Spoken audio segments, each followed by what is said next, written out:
Welcome back, everybody, to our Midwestern Dynasty, where we will be kicking off a brand new season, and it will be the final season of this dynasty. Expectations are the highest they have ever been, with us being ranked number 3 in the nation, and we are coming off of back-to-back national championship game wins. We have 3 straight preseason top 10 matchups to start our year. First up, a battle to see who Illinois' best is between us and the Illinois Fighting Illini. Number 9 versus number 3, both from the same state, but they have never played each other before, so this will be the first ever meeting between these two programs. The Fighting Illini have the first possession of the season. It'll be a pass from their redshirt sophomore quarterback Bo Folk, who is making not only his first career start in college football, but playing in his first ever game in college football. He's going to fire to his left and hit the backup running back Enrique Qualls, and Illinois, just like that, is across midfield. On second and 12, Folk off the fake is under heavy duress, and he can't get away. It's going to be a sack for Ahmad North and Tyreek Warrior. It'll be 3rd and a mile for Illinois. Do they have another big-time play in them on this drive? Folk is going to go down again. It's a sack for Broderick Duggar, the redshirt freshman out of Oklahoma, and that'll end the Illinois opening drive of the season. Midwestern at their own 16 will start things out with a run, and Von Clifton, after hurdling, is going to lose the ball, and Illinois comes up with it. Man, I hate the auto hurdle. And because of that, Illinois is going to have possession just outside the red zone.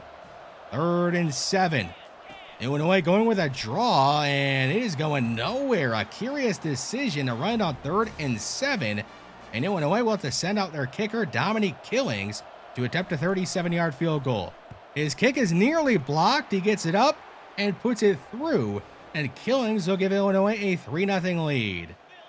Down by a field goal in the early going. Him on 3rd down, goes deep over the middle and hits Ezra Sharp, the former tight end. Does he have enough speed to score? He does! 69 yards to the end zone. His first touchdown as a Horned Owl is the first of the new season for Midwestern, and they'll take a 7-3 lead. Illinois, after giving up that big-time play to a former tight end, is going to go down the field to one of their tight ends, and it's Peter Reyna, who's all the way to the Horned Owls 29.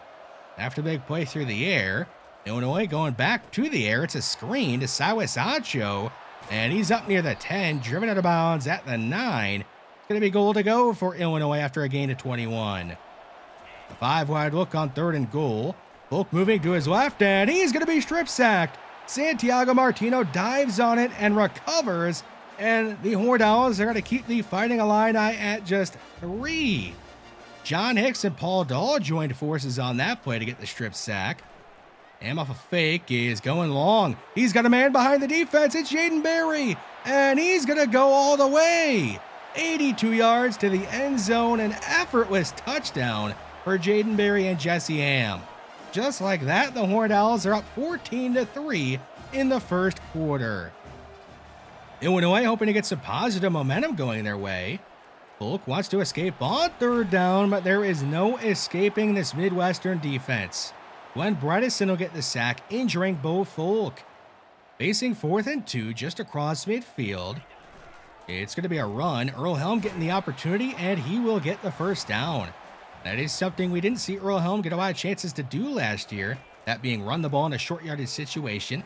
Usually Von Clifton finds himself on the field in those spots, but Earl Helm was out there this time, and he made the most of his opportunity. At the 7 on 3rd down, Ham to his left quickly, hits Jaden Berry, and he's going to score again. His second touchdown of the first half. This one, not an 82-yarder, but a touchdown is a touchdown, and it puts Midwestern up by 18. Backup quarterback in the game for Illinois. It is a true freshman, Carlos Beatty, who will sling it on the move and hook up with Joel Roos for a first down across midfield. 3rd and 7. A draw. The 3rd-string running back Keenan Fontaine is going to go 2 yards beyond the line of scrimmage. So it'll be 4th and 5. And out comes Dominique Killings for a 56-yard try. His kick is blocked. Trevor Cleveland, the true freshman, almost blocked a field goal earlier. This time he gets a body part on the ball and is going to deny Killings his field goal attempt. It didn't even barely make it beyond the line of scrimmage. So the Horned Owls are going to keep this 21-3, and they have possession. Ham lofting and finding an open man in Jamie Quinton, the sophomore tight end, as a gain of 16. Under 3 minutes to go in the half. Ham off the fake from midfield is going to go deep down the field and unleash an absolute strike. A 40-yard strike to Titus Dingle. And that is the fourth, yes, count him up, fourth touchdown pass of the first half for Jesse Ham, who is having himself a day. 28-3 in the first half, and Illinois has put themselves in an awful spot. Down big, backup quarterback in the game on the road against the defending national champions. There's another sack for Midwestern, their fifth of the first half. After a quick possession, the Horned Owls are back out there, and they have a first down across midfield at the 25, thanks to Jason Burton finding some space. Under 15 seconds to go in the half. Ham at a time will check it down to Marco Mines, who's out of bounds near the 20. Titus Hardman, he's going to be called for holding, though, and that is going to knock us back to the 38, where Jason Ops is out to try a 55-yard field goal, his first attempt of the year, and he's going to miss it. It bangs off the left upright and is no good, so it remains 28-3.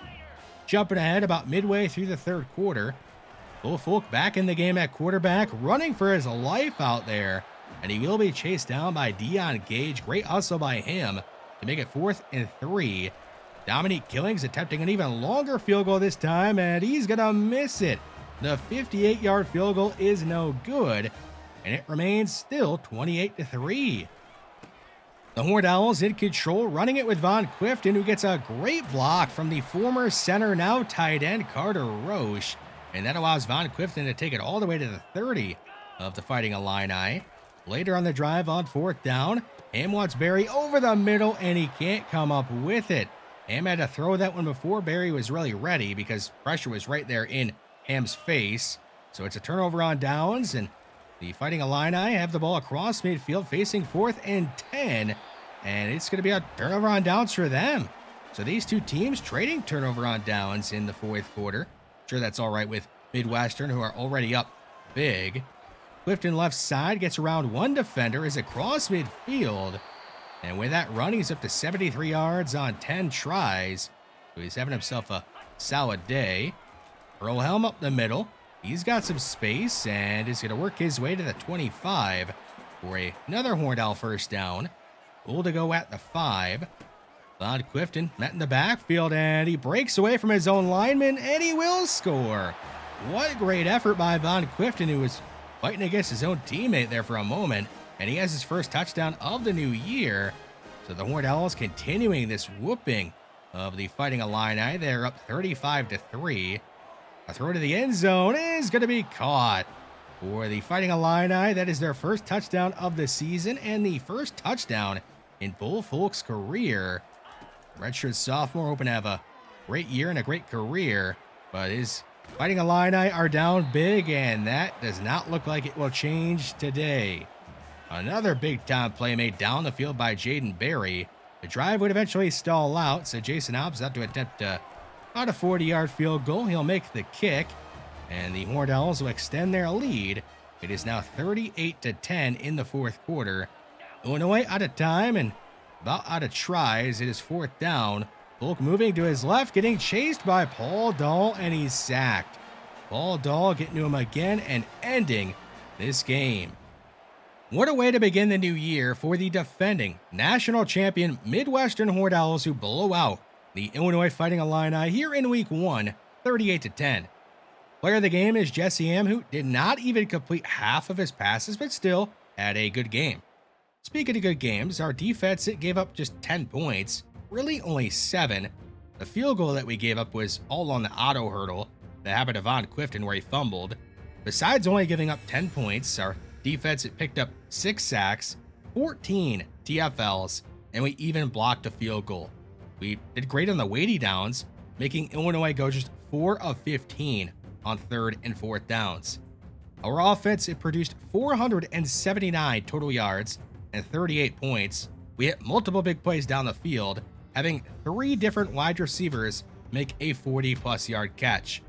Big day for Jaden Berry, as well as Von Clifton. I know he didn't have over 100 yards running, but he ran the ball hard and did enough for us to get this W easily. Paul Dahl, he won the Big 12 Defensive Player of the Week award, and he had 3 TFLs, a sack and a half. One of those 1.5 sacks was a strip sack, and that helped us get positive momentum going our way, and Paul Dahl was really just a force to be reckoned with out there. We do have our big rotation at defensive tackle outside of LaMichael Edmonds. We'll see if Paul Dahl can sustain that high-level play he had there in week 1. Speaking of high-level play, Jaden Berry, 6 catches, 158 yards, and 2 touchdowns when we were playing ahead for most of the game. If we fall behind, he could have a massive day. He was getting open everywhere on the field, and he's going to continue to be a big part of our offense moving forward. It is time for a top 3 showdown with LSU, who were in complete control from start to finish in week 1. They went TCU 35-7 going into the 4th and won 35-21, letting off the gas towards the end. Let us get this game kicked off here at Death Valley. This highly anticipated matchup. Earl Elm on the opening kickoff has a crease and is up across midfield. The speedy sophomore looks like he's gonna go, and he will, 95 yards to the end zone. Wow, what a way to begin the game for the Horned Owls here in this supposed to be tough environment, and they start off with a bang. Death Valley silenced by that opening kickoff return for a touchdown. There is a nice run by the redshirt senior quarterback to get LSU's fans back on their feet. That is Dontrell Blair with a nice run. Now their true freshman running back is popped and has the ball come out. Ahmad North rocking the true freshman and Siaki Wing. And not only does North cause the fumble, he recovers it as well. LSU, they have put themselves in a bad spot, down by a touchdown, and now have gifted the Horned Owls good starting field position. Marco Mines is going to pick up 12 yards at a first down. 3rd and short at the 17. Ham left side hits Jaden Berry, who had that monstrous week 1, and he's going to make it goal to go as he's down at the 8. A man in motion on 2nd and goal. Ham will throw it his way, and that'll be a touchdown. It's touchdown number 1 this season for the sophomore tight end Jamie Quinton, as the Horned Owls make it 14-0. LSU, they have dug themselves a hole, but they have some good news. 1, it's early in the game still. 2, they're playing at home. 3, they have a talented roster. So we'll see if they can make a comeback. Throw across the field made by Dontrell Blair, and it's caught by Diego Perez, who has his first catch ever in college football. The redshirt freshman has a gain of 21. Blair off the fake is going to be sacked. Ahmad North on the blitz. He's off to a fantastic start today. Has a sack and, of course, had the forced fumble and recovered the fumble that he forced. Siaki Wing up the middle will pick up a first down on 3rd and 3 to keep the drive going. In the red zone at the 16, it's another give to Siaki Wing, and he's got one man to beat. He will get into the end zone. Siaki Wing saw nothing but green between him and the end zone, and as his 2nd touchdown of the year, he'll cut the lead in half and make it 14-7. The Horned Owls finally have to run some plays in their own territory. Remember, they returned the opening kickoff for a touchdown and then had Ahmad North force a fumble and recover it in LSU territory. But as I've been talking about this, the Horned Owls have ran the ball a couple of times with Von Clifton and already are across midfield in LSU territory. Out of a shotgun look, it's going to be an RPO. Jaden Berry, he's up inside the 20, hurdling a defender. My, oh my, this guy could play. Jaden Berry down at the 9, making a goal to go. The Horned Owls on the attack. Ham facing a blitz will get the throw off quickly, and there is Jason Burton open over the middle. He'll find the end zone, and now he's going to hit the gritty against the team that Justin Jefferson played for, and the Horned Owls will make it 21-7. So LSU once again down by 14, and pressure is going to get to Larry. He's going to be sacked by Santiago Martino. A former defensive player of the year is going to end the Tigers' drive. Still in the first quarter, about 30 seconds to go in it. There goes Jaden Berry again. His fourth catch, he's up to 64 yards after that reception. No head in motion ahead of this 1st and 10 play. A blitz on the way from LSU, and it gets to him in time. A sack for Josh Kamara and a loss of 9 for the Horned Owls. A bunch right look on 3rd and 12. Ham is going to go down the field, and he's going to throw his first interception of the year. Kind of sailed that one. And that is going to be a holding call on Titus Hardman, so the interception is going to stand. LSU facing 3rd and 2. They'll run it with Siaki Wing, who has no chance. Roderick Duggar.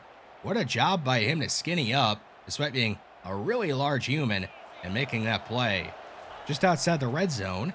Ham off the fake. Has time. He'll go down the field and be intercepted again. Owen Deesh with his 10th pick of his career.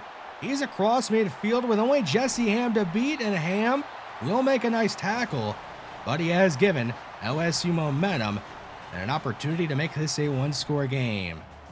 At the 23 on 3rd down, it's a quick throw left side, and LSU, will they score a touchdown here? No. They will have it goal to go at the 2 on 1st down. Pressure off the blind side, and Lair doesn't feel it. A sack for Deion Gage and a loss of 6. Back at the 9 on 3rd down. Lair pressured off the right side this time, and he's sacked again. It's Tyreek Warrior this time. They had it goal to go at the 2 and are now back at the 18 on 4th down and have no choice but to kick a field goal. The kick is down the middle, and LSU, they have made it a 21-10 game in the first half. LSU back with the ball again, trying to make something happen, and Larry's got nowhere to go and nowhere to throw. It's a sack for the reigning Defensive Player of the Year in LaMichael Edmonds, and that would be a drive killer. See what the Horned Owls can do. They have 2 timeouts and a minute left in the half. A throw left side is caught by Ezra Sharp, and he's going to speed across the 50 and be knocked out of bounds at the 45 of the Tigers. After an offsides call, Ham, running out of time, is going to lob this one up towards the back of the end zone, and it's a beautiful throw to Titus Dingle again. Another 40-yard touchdown pass. That is the 69th touchdown pass in Jesse Ham's career. Down by 3 scores late in the first half. LSU trying to do something and make this a closer game at halftime, but it just doesn't happen. Another sack for the Horned Owls, their 6th of the first half. So here we are in the 3rd quarter. LSU looking to do something, and they will begin the second half with a big-time play. Tony Higgins getting a block and getting shoved out of bounds near midfield. Let's stick with a shotgun look. It's going to be a play-action pass down the field, and Monty Ebiketie, the senior wide receiver, eventually going down at the Horned Owls 26. Can LSU keep up the good vibes they got going here in the 3rd quarter? Lair rolling the wrong way, and no, they cannot. It's a sack for Paul Dahl. Another sack by this Midwestern defense, and that would really kill the drive, and LSU's going to have to try a 54-yard field goal. Quentin Stewart is going to have his kick blocked. It's Trevor Cleveland again. The true freshman. What does he think he is, a basketball player, blocking field goals like this? This is back-to-back games that he's blocked a kick in, and remember, he almost blocked 2 against Illinois in week 1. LSU on offense again, and Larry is going to launch it up off of 1 foot down the field. This is pretty much an arm punt.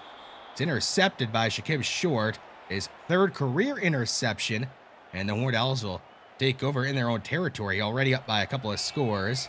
They're now up at the 30, and it's Von Clifton left side. He's got a lead blocker out in front of him, and there he goes.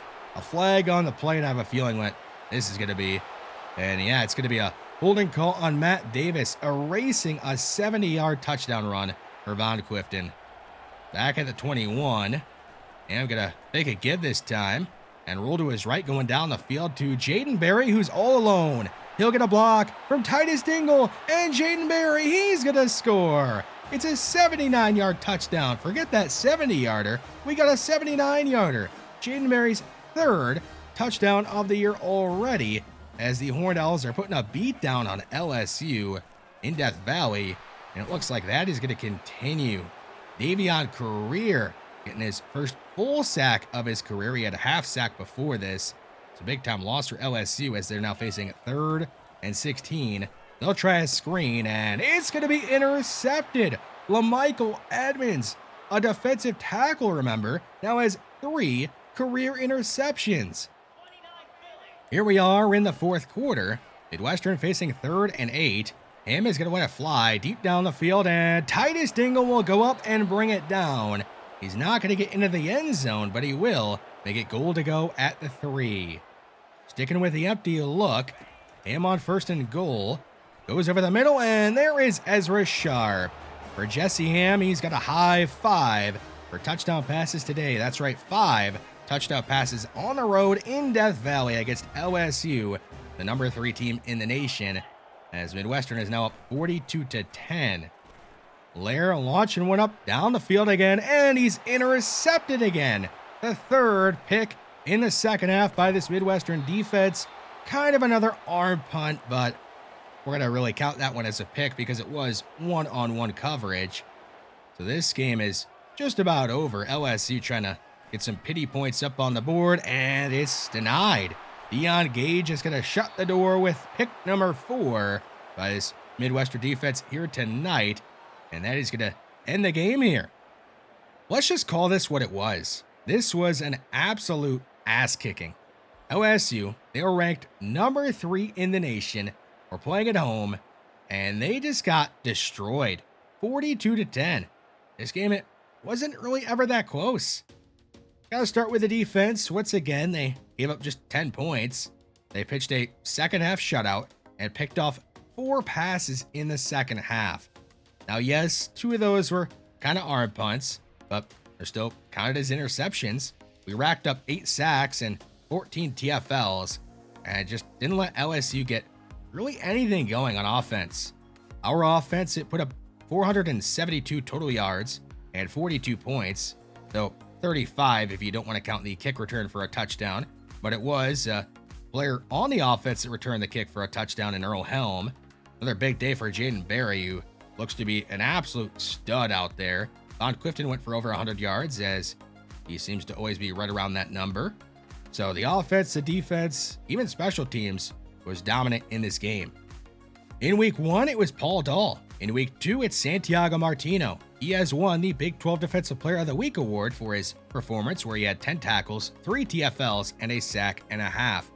He began his career as a true freshman by winning the Defensive Player of the Year award. Now a senior, he wants to win that award again.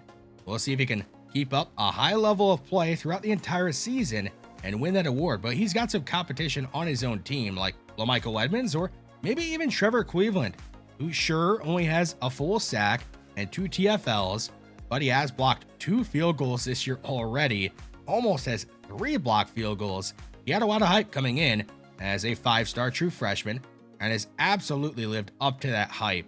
Has been around a lot of plays and has made a few himself already.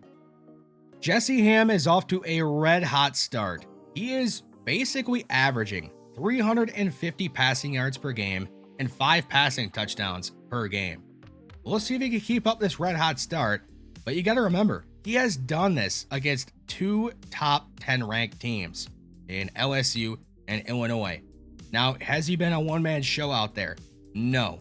He's got some great playmakers around him, like Jaden Berry, but also Titus Dingle, who now has a long touchdown catch in back-to-back games and had another long catch in this past game against LSU that didn't result in a touchdown for him, but he got tackled at the 3 and made it goal to go. And he's been great as a blocker as well, helping Jaden Berry score on a long touchdown and helping out a lot of our other playmakers on the outside. So we are now ranked number 1 in the nation. We have leapfrogged Georgia, who are now at number 2. And we have beat down a couple of top-ranked teams, but our tough schedule doesn't stop yet. Next up, we got the Texas Longhorns, who are ranked number 4 in the nation. Should be a tough matchup, or at least it is supposed to be. We'll see how it ends up going. Thanks for watching this one, and I will see you in the next one.